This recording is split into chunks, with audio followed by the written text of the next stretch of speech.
Hi best masala viewers, நம்ம இன்றைக்கி ஈஸியான டேஸ்டியான மீன் குழம்பு எப்படி பண்ணுறதுன்னு பார்க்கலாம். அதுக்கு நான் ஒரு பெரிய சைஸ் தக்காளி எடுத்திருக்கேன். அதுக்கப்புறம் ஒரு 4 பச்சை மிளகாய் எடுத்திருக்கேன். இது ரெண்டையும் கட் பண்ணி வச்சுக்கிறேன். இப்போது 20லேருந்து 25 சின்ன வெங்காயத்தை இடித்து வச்சுருக்கேன். இடித்து போட்டிங்கன்னா டேஸ்ட் நல்லாயிருக்கும். அப்புறம் ஒரு 2 லெமன் சைஸ் புளி எடுத்துக்கோங்க. அதையும் நான் கரைச்சி வச்சுருக்கேன். இப்போ வந்து அரை மூடி தேங்காய், அரை மூடிக்கு கம்மியாக இருந்தாலே தேங்காய் போதும். இல்லை 2 டீஸ்பூன் சோம்பு போட்டு அரைச்சி நான் எடுத்து வச்சுக்கிறேன். இப்போ இந்த புளியை கரைச்சிட்டு அதில் குழம்பு மிளகாத்தூள் ஆட் பண்ணுறேன். குழம்பு மிளகாத்தூள் ஒரு 3லேருந்து 4 ஸ்பூன் ஆட் பண்ணிக்கிறேன். உங்களுக்கு பத்தலைன்னா அதுக்கப்புறம் குழம்பு கொதிக்கும் போது கூட இன்னும் ஆட் பண்ணிக்கலாம். இப்போது ஒரு கடாயில் எண்ணெய் ஊற்றி வச்சுருக்கேன். எண்ணெயில் கொஞ்சம் கடுகும் வெந்தயமும் போட்டு தாளிச்சுக்கிறேன். அதுக்கப்புறம் தாளிக்கிற வடகம் இருக்குல்ல, அது நான் இங்கே ஆட் பண்ணிக்கிறேன். இது இருந்தால் ஓகே போட்டுக்கோங்க, இல்லைன்னா வேண்டாம். நான் இந்த மாதிரி ஒரு ஸ்பூன் இருக்க மாதிரி போட்டுக்கிறேன். கருவேப்பிலை போட்டுட்டு நல்லா வதக்கி விட்டதுக்கப்புறம் இடித்து வச்சுருக்கோம்ல நம்ம சின்ன வெங்காயம், அதையும் நான் போட்டுக்கிறேன். போட்டுட்டு நல்லா வதக்கி விடுங்க. அதுக்கப்புறம் ஒரு 3லேருந்து 4 பூண்டு, அதையும் நான் இடித்து தான் சேர்த்துக்கிறேன். இடிச்சுட்டு அதையும் நான் நல்லா வதக்கி விட்டுக்கிறேன்.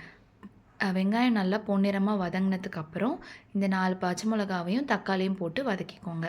வதக்கிட்டு நல்லா இது ஒரு தொக்கு மாதிரி கன்சிஸ்டன்சியில் வரணும், அந்த மாதிரி வதக்கிக்கோங்க. வதங்குறதுக்கு தேவையான உப்பும் போட்டுக்கலாம். நீங்கள் உப்பு போட்டுட்டு நல்லா வதக்கி விடுங்க. தக்காளி வதங்குறதுக்காக நான் இப்போது கொஞ்சமாக மஞ்சத்தூளும் சேர்த்துருக்கேன். மஞ்சத்தூளும் சேர்த்துட்டு வதக்கி விட்டுக்கிறேன். வதக்கி நல்லா ஒரு தொக்கு மாதிரி வர மாதிரி வெயிட் பண்ணுங்கள். இப்போ நான் என்ன பண்ணுறேன்னா, கொஞ்சமாக கலர் வரணுங்கிறதுக்காக காஷ்மீரி மிளகாத்தூள் சேர்த்துக்கிறேன். சேர்த்துட்டு உப்பும் சேர்த்துருக்கேன். நல்லா வதக்கி விட்டுக்கிறேன். வதங்கினதுக்கப்புறம் இந்த மாதிரி தொக்கு மாதிரி வந்துருச்சுல, இந்த டைமில் நான் புளியையும் குழம்பு மிளகாத்தூளும் கரைச்சி வச்சுருந்தேன்ல, அதை இதில் நான் ஊற்றிக்கிறேன். ஊற்றிட்டு நல்லா மிக்ஸ் பண்ணி விடுங்க. உங்களுக்கு எவ்வளோ குழம்பு வேணும் அப்படிங்கிறது உங்களுக்கே தெரியும்ல, அதுக்கு ஏற்ற மாதிரி கொஞ்சம் தண்ணி ஊற்றிக்கோங்க. நான் ஒரு கிளாஸ் தண்ணி ஊற்றிட்டு 1லேருந்து 1 1/2 கிளாஸ் தண்ணி ஊற்றினேன். அதை ஊற்றிட்டு நல்லா நான் மிக்ஸ் பண்ணி விட்டுக்கிறேன். நல்லா இந்த மாதிரி எண்ணெய் பிரிஞ்சு வந்திருக்குல்ல, இந்த ஸ்டேஜில் தான் நான் தேங்காவை போடுறேன். அரை மூடி தேங்காவை நான் இது பண்ணியிருக்கேன்ல, அதை நான் இதை போட்டுட்டு நல்லா கலந்து விட்டுக்கிறேன். கலந்து விட்டுட்டு இதை நல்லா கொதிக்க விடுங்க. ஒரு 10 மினிட்ஸ் மூடி வச்சு நீங்கள் கொதிக்க விடுங்க. கொதிக்க விட்டதுக்கப்புறம் ஓப்பன் பண்ணி பார்த்தீங்கன்னா நல்லா எண்ணெய் பிரிஞ்சு வரும். இந்த டைமில் நான் மாங்காவும் ஆட் பண்ணியிருக்கேன். ஒரு மாங்காய், சின்ன சைஸ் மாங்காய் தான், அதை நான் ஆட் பண்ணிக்கிறேன்.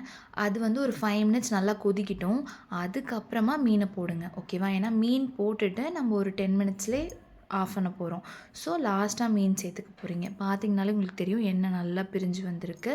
ஸோ மீன் வந்து போட்டுட்டு ஒரு மீடியம் ஃப்ளேம்லேயே வச்சு ஒரு 10 மினிட்ஸ் மூடி வச்சு கொதிக்க விடுங்க. அவ்வளோதான், டேஸ்டியான ஈஸியான மீன் குழம்பு ரெடி ஆயிடுச்சு. ட்ரை பண்ணி பாருங்கள். ட்ரை பண்ணி பார்த்துட்டு கமெண்ட்டில் எப்படி இருந்ததுன்னு சொல்லுங்கள். தேங்க்யூ.